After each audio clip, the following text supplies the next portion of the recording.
As nerve-jangling as auditing and financial reporting can get, the role of a chartered accountant in offering financial advice, construing tax, budget, oversight, and planning for special projects is always worth heeding.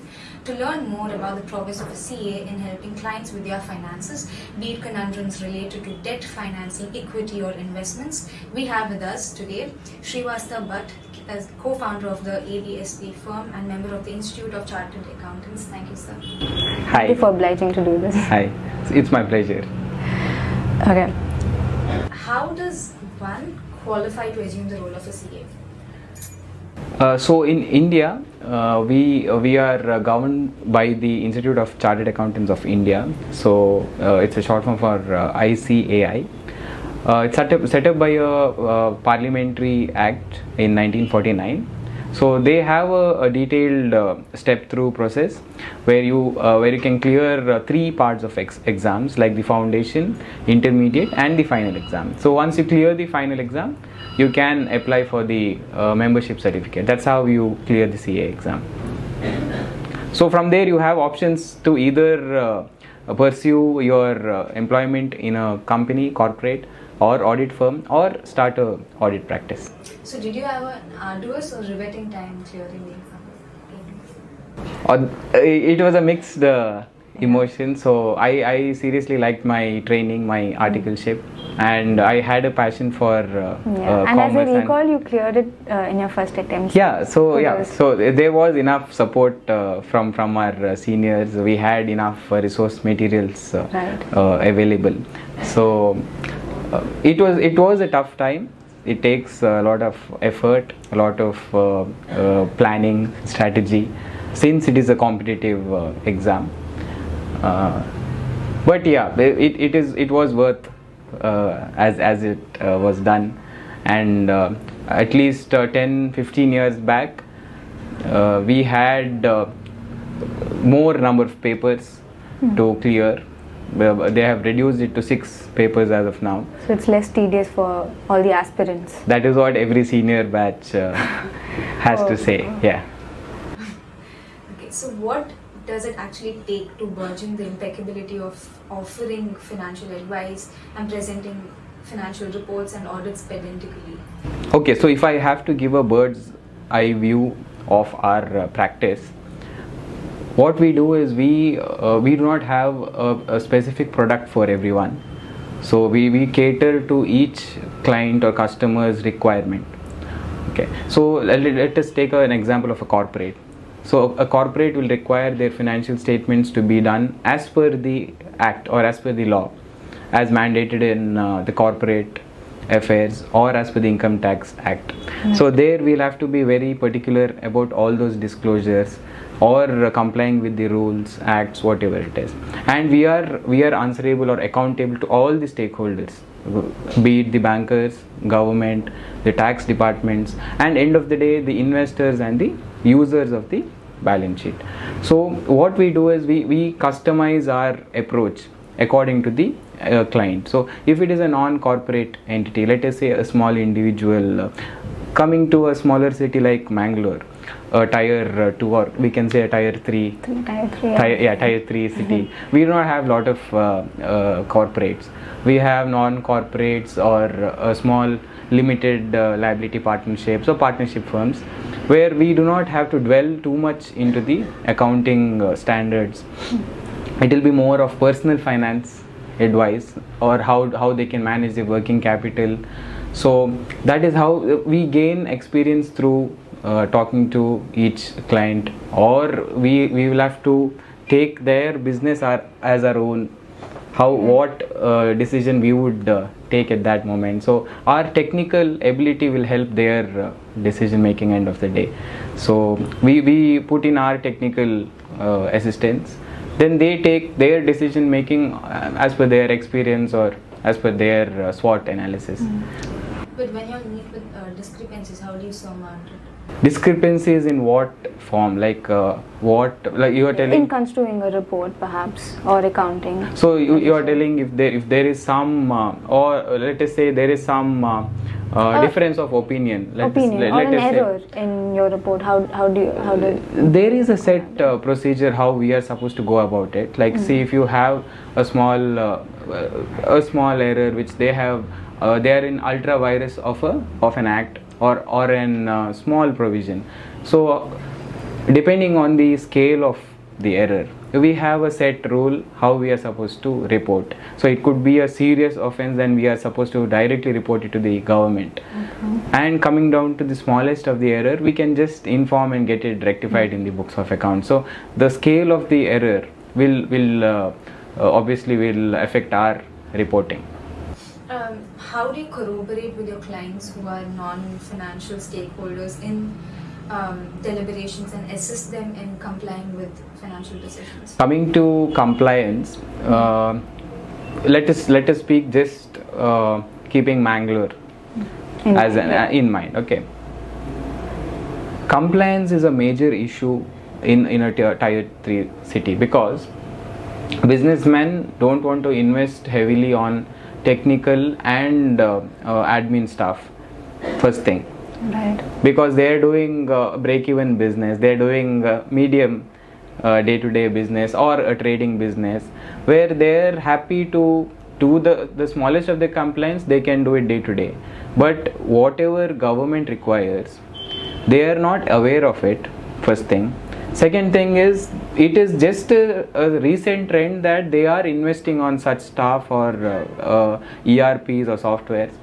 But previously, before GST, I can say, before 2017, when VAT and service tax was there, previously the entrepreneurs here in Mangalore, they were not investing on the technical aspect or admin or accounting stuff.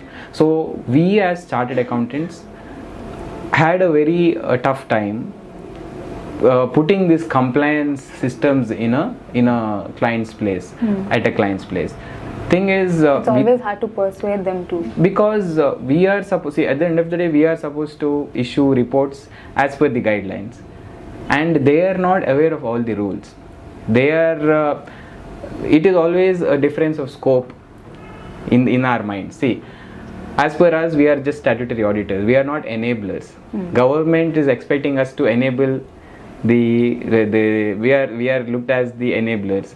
Client is looking at us as all round performers, where we are supposed to do the compliance. But you are Crossroads. So what we used to suggest is we were giving information on compliances and suggesting them to implement it. So that is the max we can do, because coming to the most basic audit definition, we are not supposed to be the enablers. We cannot be the enabler and the checker. So there is a difference. If we are involving too much in a client's decision making, end of the day we cannot report on them. There is a conflict of interest. So that was a major change after 2017. After GST, the government itself made it indirectly clear that henceforth, without investing properly on ERPs or accounting stuff, it will be a hard time to go forward. So in the last 5 to 7 years, there has been major improvement with respect to compliances, and now there is still a lot of scope in that area. So it's a very small change, but there is improvement as of now. What is the paramountcy of generally accepted accounting policy in construing financial reports? the significance of Again, see, this changes with the user of the financial. So what happens, a corporate entity will have to prepare their financials keeping in mind the Ministry of Corporate Affairs, the Companies Act 2013, and the schedules released by them. The Schedule 3 of the Act provides us with the financials format. So as a company, the finance department should disclose their financials in such format, where each and every head of the financial will have a separate disclosure. So which usually what happens is any item which affects the decision making of the stakeholder has to be disclosed in one or the other format. So transparency and accountability here is has paramount. to be. So what we do is, once we receive the balance sheet in such format, we check whether all disclosures are proper, then we issue our notes and the audit report. So this is for a corporate entity. But again, coming to Mangalore, we have 80% of non-corporate clients. That's right. So what is the importance of a generally accepted accounting policy? So what happens is, if every person starts using a similar format, a comparative analysis or a comparative figure or a table for previous past years and the current year decision making, it becomes very useful even for the bankers, for the tax department, revenue, and even for the customers themselves, just to do rating of their business. So a generally accepted accounting policy, if at all they're implementing, what happens is every item of the balance sheet is getting the same treatment every year in the financials. So there is a concept of what you can call accounting. There are three basic accounting policies. That is, my sir had taught it as AGC. Okay, it's called as going concern. The other two being accounting consistency. You have consistency. So there is a consistent approach towards the financial. It also underpins the efficiency of accounting policy. That is one thing. So what happens, see, for non-corporate entities, they do not have much users. It is just a compliance. There is no value add for them. So still, at the end of the day, there is no importance to these documents. Just because the government is mandating them to file their taxes, to issue balance sheets, they are doing it. But they do not know the actual importance of financials, how to use them. So exactly. maybe there is a small percentage of readers who know the actual importance. There is a change. There is a huge draft of customers who are trying to implement it. So that is a good change in the market. But to what extent is this policy implemented? Is it Okay, again, this is not completely. No, for corporate entities, it is 100% implemented. It has to be, because of the fear of regulations. For non-corporates, it's not completely compulsory as of now. So what we do is, at least few policies like revenue recognition, which has to be done on accrual basis, and valuation of stocks, which has to be shown at lower of cost or realizable value. So there are few concepts in the financials which cannot be changed, which cannot be changed every year. So it has to be consistent. So such things will be done as per the accounting policy itself. So it may not be 100%, but at least 60 to 70% it is done. What we take care. But for a client, for a customer, it is end of the day they are who are providing us with the data. So that 30% there will be some deviation from the accounting policy, and that is not subject to be reported. It's not audited, because there will be no enough regulations on them. There is no enough turnover for them to get it audited. So yeah, so it's not complete for non-corporate entities, but for corporates it is completely followed. Yeah. What are some of the financial or operational risks etched with transactions, investment and equity, and how does a firm strive to mitigate and manage financial debacles? So if you consider a much general practice of a CA, they will be into audit. These are the traditional practice areas: audit, tax. So here we will not be involved in financing or decision making of the client. First thing is because it might lead to conflict of interest. But these areas of financing or acting as a virtual CFO of a customer or corporates. Now what happens is, for a startup, they wouldn't have a person appointed as a finance manager.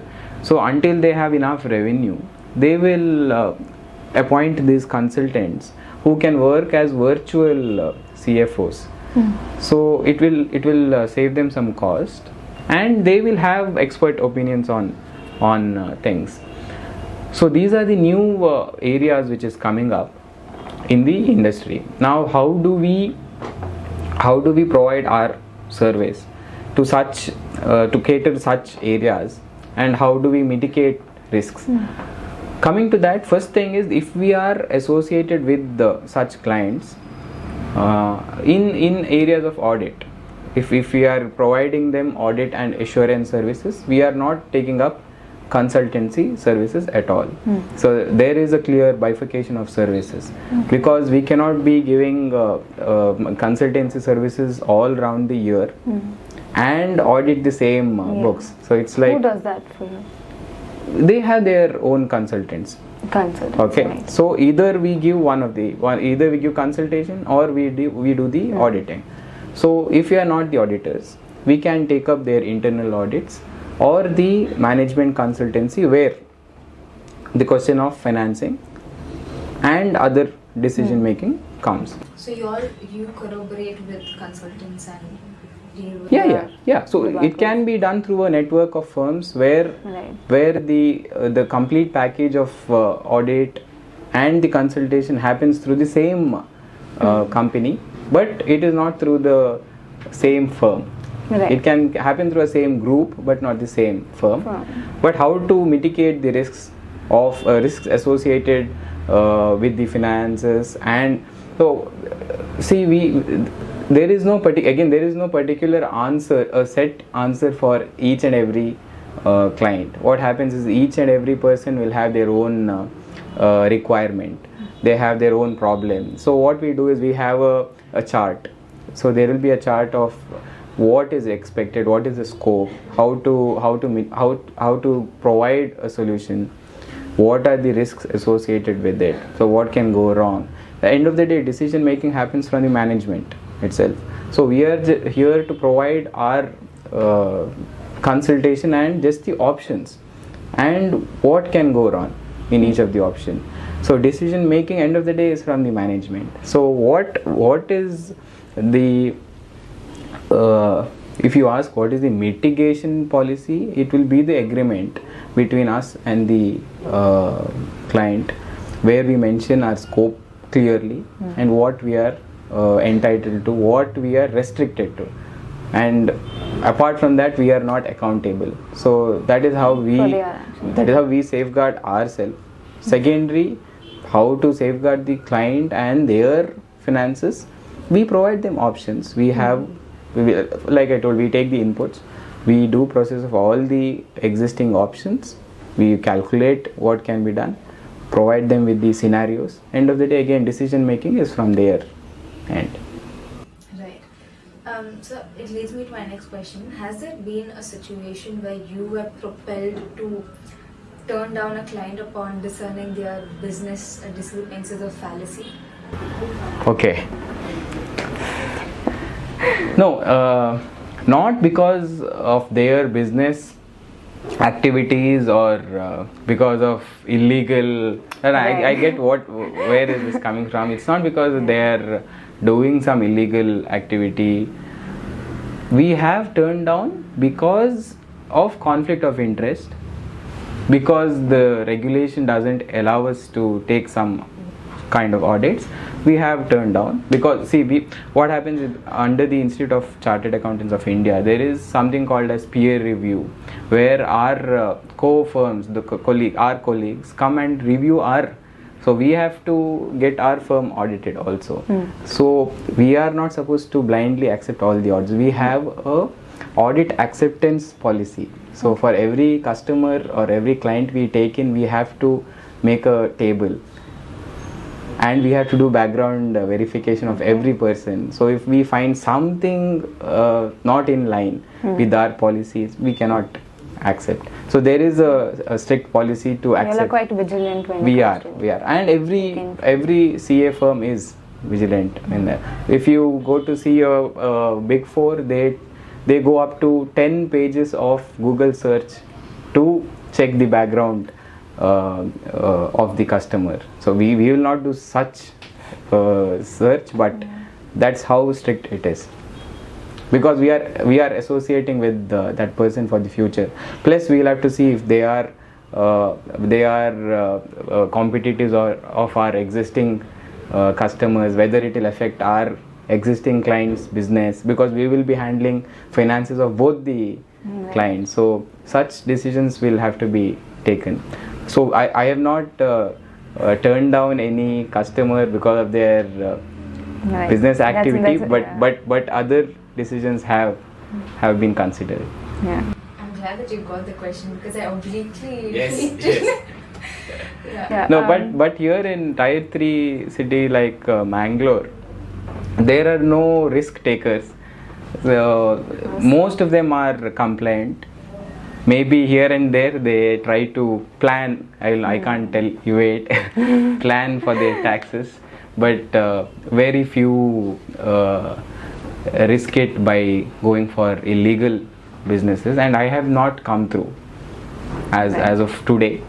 I have not come across any such business where I had to disassociate. But of course, if we come to know later on a later stage that their business model is it's not in line, skeptical, or it's not in line with our accepted policy, then we will have to take a call.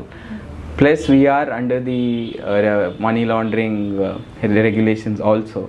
So if the sources of their business is not clear, if they are not transparent about their funds, if they are getting funds from foreign countries which are again not justified, then we will have to report them, not just withdraw from the not just withdraw from the assignment, but report it to the central government. That is the responsibility. And also you're bound by a plethora of policies. That is regulations. yeah.